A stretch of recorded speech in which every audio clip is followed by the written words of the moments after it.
¿Estamos preparados para escuchar la voz de Dios en esta hora? Mire ese tema. Efecto envidia. Usted sabe que estamos dando la galería de los grandes hombres de Dios. Y el domingo pasado, cuando estuvimos predicando, habíamos hablado sobre 1 Samuel capítulo 17. Cuando David había matado a Goliat. Estuve luchando cuál título poner, tenía más de 20 títulos, porque quería más de 20 títulos, porque quería enfocar qué significa el pasaje de 1 Samuel capítulo 18. Él gana la batalla, le gana a Goliat, y como dice María Teresa de Calcuta, cuando alguien tiene un fruto en la vida, un éxito en la vida, tiene amigos falsos y enemigos verdaderos. Se le vino la noche a David. Él había hecho una obra para Dios. Había derrotado y derrocado a aquel gigante Goliat que nadie se le animaba, y durante 40 días, 80 veces, venía a desafiar a los escuadrones de Israel. Y Dios lo tomó, este muchachito de 17 años, e hizo que él sea el gran héroe de Israel. Ahora, ¿por qué le pongo efecto envidia? Bueno, efecto envidia viene de un gran escritor, político, historiador, matemático, meteorólogo, que es este hombre que tenemos ahí, Edward Norton Lawrence. Él hizo hasta una película sobre el efecto mariposa. ¿Qué significa el efecto mariposa? Bueno, el efecto mariposa es una metáfora que habla de la teoría del caos y dice cómo las pequeñas acciones pueden tener grandes consecuencias. Entonces, él hace un diagrama meteorológico y dice, ¿cómo puede ser que un aleteo, es una metáfora, un aleteo de una mariposa puede generar una cadena de eventos que provoque un impacto significativo? Es como si fuera que un aleteo de una mariposa en Brasil podría desencadenar un tornado en Texas semanas posteriores. El efecto mariposa es pequeñas acciones que nos dan grandes consecuencias. Y yo cuando meditaba este capítulo de 1 Samuel capítulo 18, digo, así es la envidia. Es un efecto envidia. Pequeñas acciones que nos llevan a grandes consecuencias. Y yo quisiera que juntos podamos ir a la palabra de Dios. De la palabra de Dios vamos a sacar lo que es el efecto envidia. Y cómo este hombre, como Saúl, lo tuvo entre ojos a David. Porque un día comenzó la envidia a surgir en los tejidos de su alma y en las paredes de su corazón. Vamos a ponernos de pie para leer 1 Samuel capítulo 18. Usted lo puede seguir de su Biblia si no alcanza a ver desde la pantalla. 1 Samuel capítulo 18, verso 1 dice: aconteció que cuando él acabó de hablar con Saúl, está hablando de David, el alma de Jonatán quedó ligada con la de David, y lo amó Jonatán como a sí mismo. Y Saúl le tomó aquel día y no le dejó volver a su casa. Usted acuérdese que en el verso último del capítulo 17 lo llama. ¿Quién lo llama? Lo llama Saúl a David para preguntarle quién era. ¿Hijo de quién era?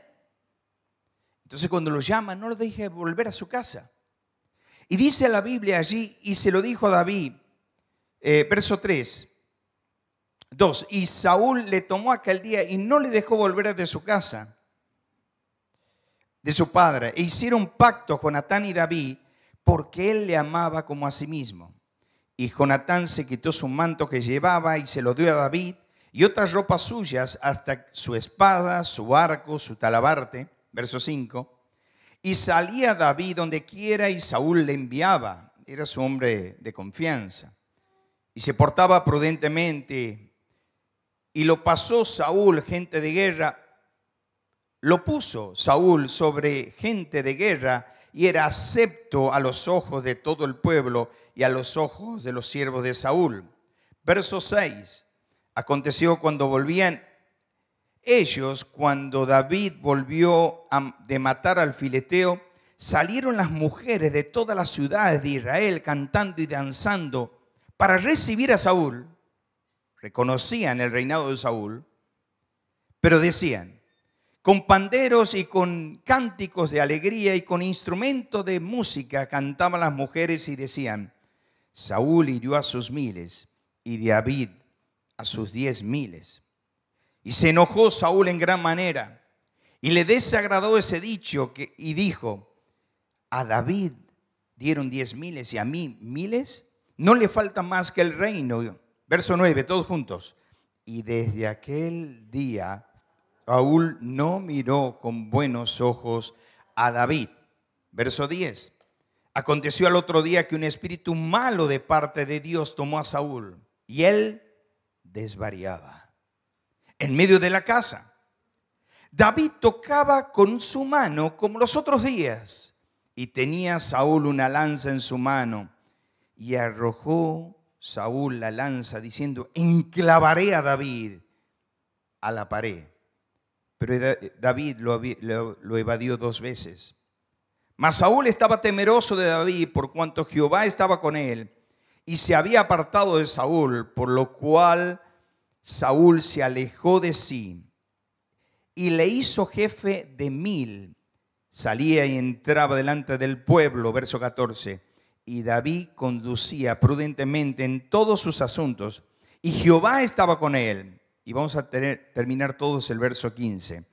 Viendo Saúl que se portaba tan prudentemente, tenía temor de él. Mas todo Israel y Judá amaba a David, porque él salía y entraba delante de ellos. Padre, sensibiliza nuestros corazones. Quiero, Padre, que tu palabra llegue a nuestras vidas y que no digamos esto es para el otro, sino que miremos el corazón y digamos, Dios, me trajiste para escuchar esta voz. Yo estoy pasando por esto. Háblanos al corazón, Señor. Queremos predicar de parte de ti y delante de ti, para tu gloria y para tu honra. Oramos en el nombre del Señor Jesús. Amén. Pueden sentarse. Este es un intrigante y precioso y cautivante historia de Saúl y David. Es un torbellino de emociones donde podemos contemplar cómo el pecado de la envidia puede calar cualquier corazón. Cuando uno mira esta historia, uno dice, ¿cómo puede ser que en medio de la intensidad en esta trama, un joven pastor emerge como el héroe indiscutible después de su audaz enfrentamiento con el gigante Goliat? ¿Cómo puede ser que este milagro pueda ocurrir después de una gran victoria? ¿Y cómo le podemos dar lugar a Satanás cuando la envidia llega a tocar partes del corazón? Ahora, cuando yo miro esto, miro 3 cosas que nos dice el texto. En primer lugar, me habla de una comunión. Y esta es la parte romántica, hermosa. Cuando David viene y Saúl lo tiene allí, dice que Jonatán lo veía a David y se hicieron íntimos. Ahora, dice ahí la palabra de Dios, cuando él hubo acabado de hablar con Saúl, el alma de Jonatán quedó ligada a la de David. Ahora, usted fíjese esto. Tiene que haber mucha humildad en la vida de Jonatán. Porque Jonatán era el hijo de la realeza. Jonatán portaba el apellido, diríamos hoy. Jonatán era el hombre de la sucesión. Jonatán era el paso de antorcha. Jonatán era un hombre de guerra. Y Jonatán era un hombre espiritual. Uno lo mira a capítulos anteriores y Jonatán dijo lo mismo que David cuando lo vio a Goliat. ¿Quién es este incircunciso para que venga a desafiar a los escuadrones de Israel? David. ¿Quién era David? Nadie. Era un campesino.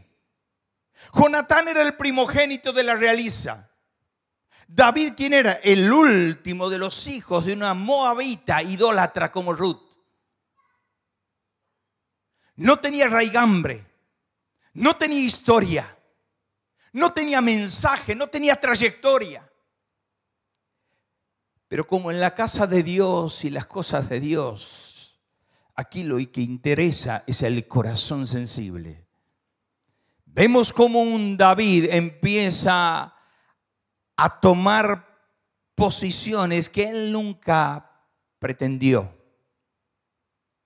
Y dice que en ese momento viene la comunión entre Jonatán y David, porque se unieron en amistad y se intercambiaron las ropas. Ahora usted fíjese, David tenía ropas de campesino. Jonatán tenía ropas reales. Haga de cuenta que él se sacó las ropas donde se movía en medio del palacio para darle a David. Pero no solo eso, sino que también le quitó su manto y también su espada y su arco. Hoy diríamos a los músicos, ¿vos le darías la guitarra a tu amigo? Mi guitarra, mi bajo. Carlitos, ¿te le darías el bajo? No. El instrumento es el instrumento de uno. Él le dio la espada, le dio el arco, como diciendo lo mío es tuyo, ahora es tuyo, yo te lo doy. Tú eres mi amigo. Pero también le dio algo, que era el talabarte.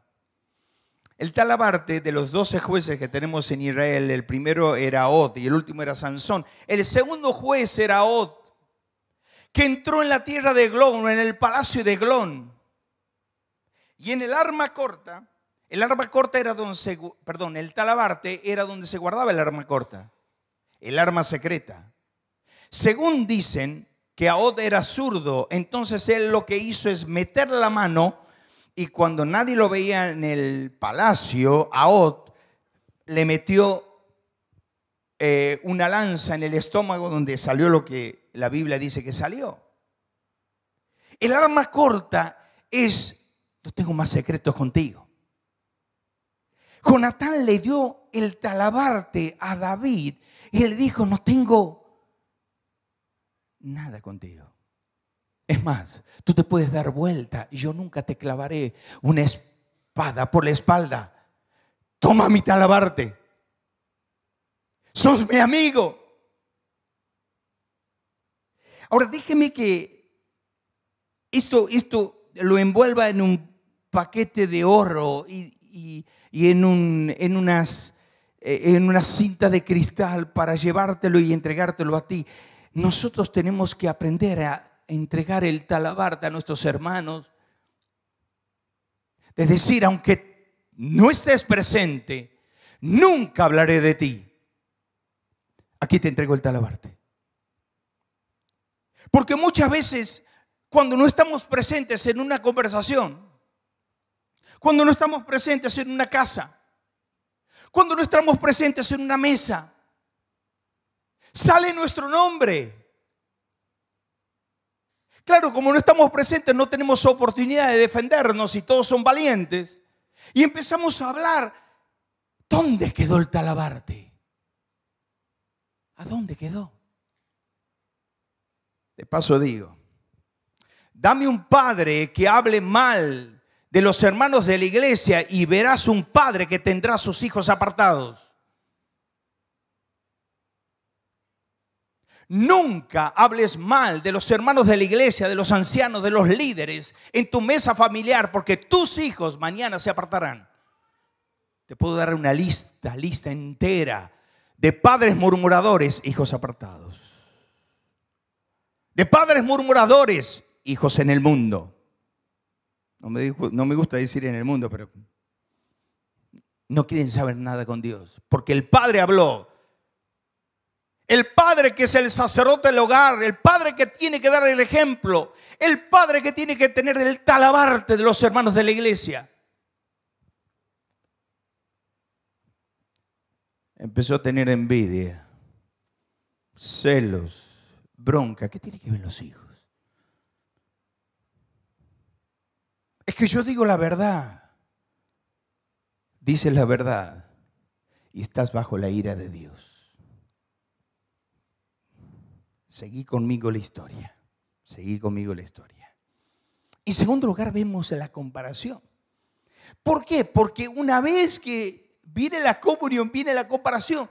Porque dice que aconteció cuando ellos volvían, cuando David volvió de matar al filisteo, salieron las mujeres a cantar alabanzas y a danzar. Ahora, déjeme que hay muchas iglesias que danzan y que bailan hoy. Y creen, bueno, en el tiempo de David, no, eso era un tema cultural, no traiga temas culturales a la actualidad. Si no, vamos a tener 700 mujeres y 300 concubinas. Eso es desobediencia, eso es cultural, eso es lo que pasaba. No todo lo que aparece en la Biblia es para seguir. Es más, Dios pone pensamientos, pone vivencias, pone acontecimientos en la Biblia para ejemplos para no seguir. Saúl hirió a sus 1000 y David a sus 10.000. Claro, esto no es que las mujeres contaron cuánto mató Saúl y cuántos mató David. Es una frase, era una canción que se cantaba en la época, 1000 y 10.000, y se le ponían el nombre a cada una. Pero usted fíjese, ellos salieron a recibir a Saúl, reconocían a Saúl, pero adoraban y exaltaban a David. Ahora, mis hermanos, ¿cuántas veces dice que allí dice, y desde aquel día no miró con buenos ojos a David? ¿De qué día? Del día de la comparación. Por eso a los papás les digo esto, nunca compares un hijo con otro. Yo contaba en el campamento de Villa Langostura este fin de semana, que ahí está, ¿ustedes la vieron a Marcelita? Oh, Marcela. Marcela es grande, Marcela tiene todos los títulos en el Furnis. Marcela gana todo, Marcela gana los campeonatos, Marcela sirve, Marcela es la única. Y ahí está Joaquín sentado, que se llevó de rendir hasta recreo, que tiene 25 amonestaciones y que está sentado ahí y dice, ¿cuándo hablarán de mí? Siempre es mi hermana Marcela, nunca soy yo. Nunca compares un hijo con otro. Nunca. Estás potenciando a ese hijo que sea un hijo envidioso. Ahora, ¿por qué viene esto? Bueno, Fernando Savater, ese filósofo, historiador y catedrático español, escribió más de 500 libros. Dice, la envidia definida como la tristeza ante el bien ajeno. Él le llama la tristeza ante el bien ajeno. Ese no poder soportar que al otro le vaya bien. No puedo soportar. Ambicionar goces y posesiones. La envidia, cuando uno va a la Biblia lo describe como una obra de carne, Gálatas 5:21. Como repletos de envidia, Romanos 1:29. La describe como malicia, Tito 3:3. Y a la envidia, el apóstol Pedro 2:1 la exhorta a abandonarla. ¿Por qué? Porque la envidia viene del vocablo prono, que significa un sentimiento de disgusto al ver la prosperidad de cualquier persona que está a tu lado. Yo me disgusto cuando veo la prosperidad del otro. Yo no me alegro. Es más, te voy a decir algo. Nunca le cuentes tus éxitos. Nunca le cuentes tus éxitos, tus frutos al envidioso. Vamos a poner un ejemplo. ¿Sabías que me compré una cortadora de césped? Oh, no sabes lo que es. Cortadora de césped con música. Yo empiezo a cambiar la música mientras que corto el césped, voy escuchando todas las canciones que cantan en la iglesia. Y a ver, Leandro, ¿cuál es? Esperanza mía, esperanza mía. Y empezamos a cantar el césped, esperanza mía. Y lo envidioso lo está escuchando y dice, ¿cómo no te cortas el dedo? En vez de creer que te cortas el césped. No le cuentes al envidioso tus éxitos. Porque le hace mal. Te va a hacer mal. Ustedes saben que hay una palabra en griego, que por supuesto no le voy a nombrar, pero habla que una de las raíces de la envidia es marchitar.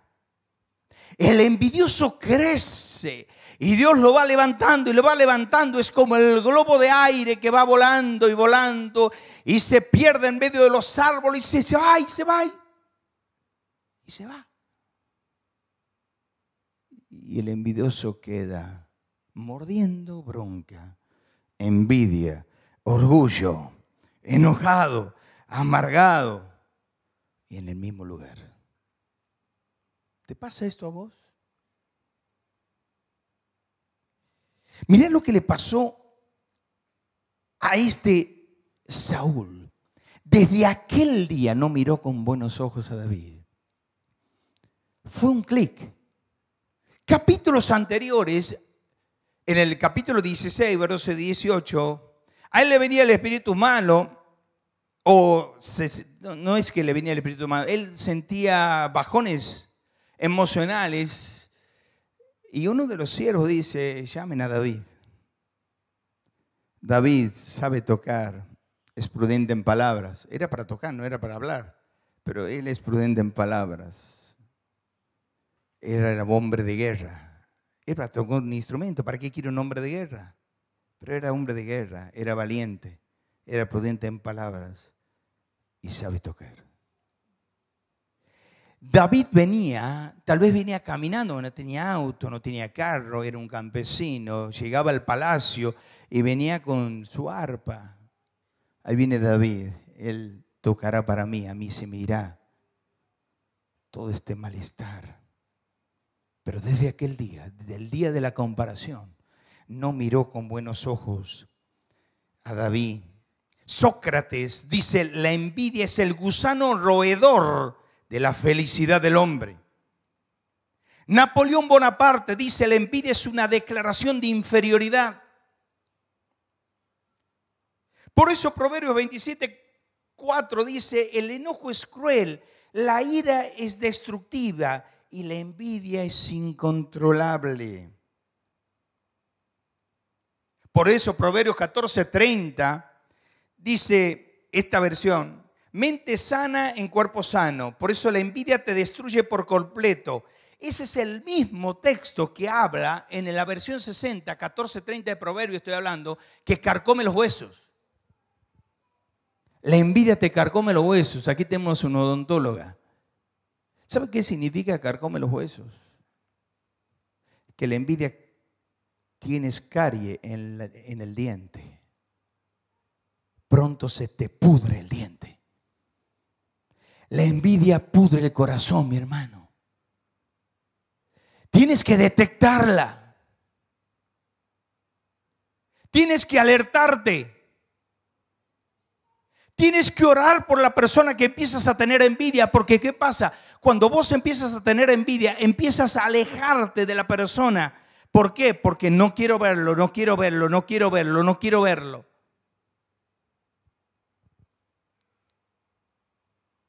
Por eso alguien dijo, la dicha del otro es su desdicha. La ganancia del otro es su pérdida. La salud del otro es su enfermedad. Las bendiciones del otro es su desgracia. El reconocimiento del otro es su degradación. y el triunfo del otro es su perdición.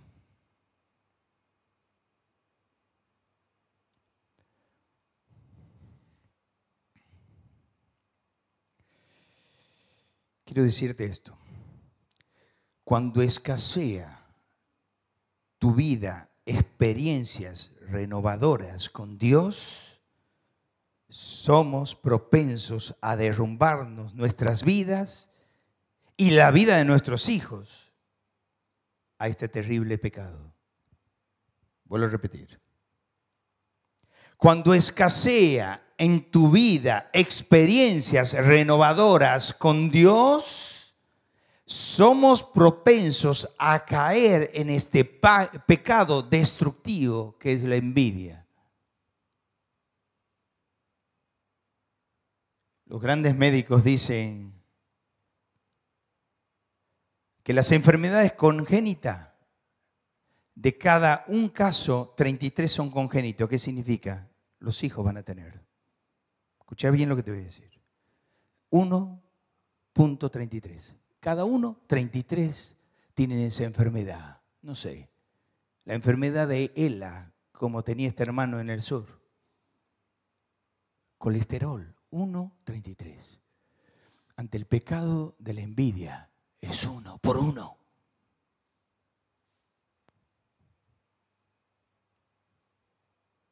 De padres envidiosos nacen hijos envidiosos.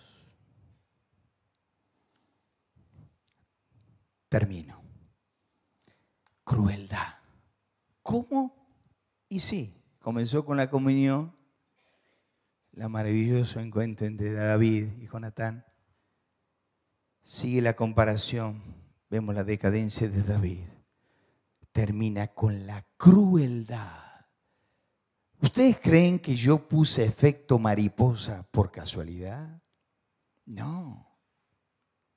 Pequeñas acciones llevan a grandes consecuencias. Pequeños sentimientos llevan a grandes destrucciones. El aleteo de la mariposa de la envidia puede llevarte a vivir una vida amargada, enfocándote en otros y no teniendo propósito de vida para ti. Mira lo que le pasó a Saúl, crueldad. Dice que al otro día, ¿cómo? ¿Cuánto pasó? Desde aquel día, una noche. Con una noche de envidia, mira lo que le pasó. Le vino un espíritu malo de parte de Dios, que desvariaba. Ahí la palabra en el hebreo significa, empezó a hablar soeces, palabras, desvariaba. Y entonces dice que David tocaba el arpa como todos los días. ¿Y Saúl con qué estaba? ¿Con qué? Con una lanza. Ahora, Saúl era un hombre de guerra, no es que tenía una lanza, no sabía cómo usar la lanza. No, era un hombre de guerra. ¿Para qué tenía una lanza? En el palacio. Lo quería matar literalmente a David. La envidia es asesina. Enclavaré a David en la pared. ¿Qué significa? Lo clavaré a David en la pared. Clavaré a David y clavaré la pared. Eso es crueldad. A eso te lleva la envidia. Crueldad.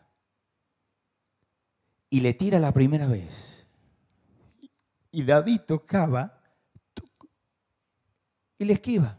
Ahora, ¿cómo hacía para tocar? Mira la nota, no entiendo. Tocaba, no, es que él era músico también, no solo hombre de guerra. Tocaba y esquivaba. Vuelve a lanzarle la segunda vez, un hombre de guerra. La segunda vez y se vuelve a esquivar. 2 veces se esquivó David. ¿Qué haces cuando alguien te tira lanzas? ¿Te esquivas o quieres vengarte con mano propia? ¿Qué haces? Qué grande David. Qué grande David. Porque la actitud de David nunca cambió. Él tocaba como todos los días tocaba el arpa. ¿Qué hizo David? Bueno, David tocaba con su mano como los otros días. Pero te están queriendo matar.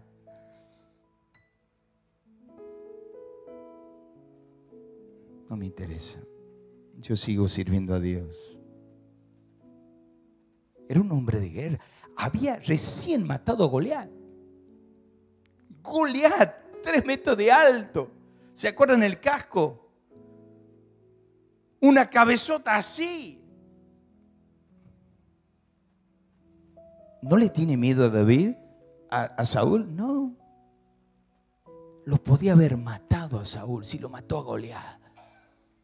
Pero él tocaba como los otros días. ¿David qué hacía? Lo evadió 2 veces. No se vengó 2 veces. ¿David qué hacía? Se conducía prudentemente en todos los asuntos. Es más, dicen 4 veces que Saúl le tenía temor a David. Mira, siempre le vas a tener temor a los que están bajo el orden de Dios.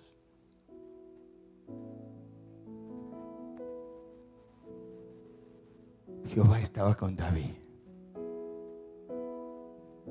¿Y qué más?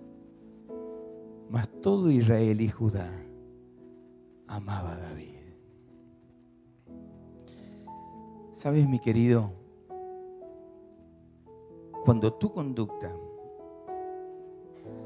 no cambia a pesar de los enemigos, Dios te protege. ¿Sabes por qué? Porque cuando Dios te cuida, nada ni nadie puede hacerte daño. Por eso David escribió en el Salmo 18:2: tú eres mi escudo y mi libertador. De nadie temeré.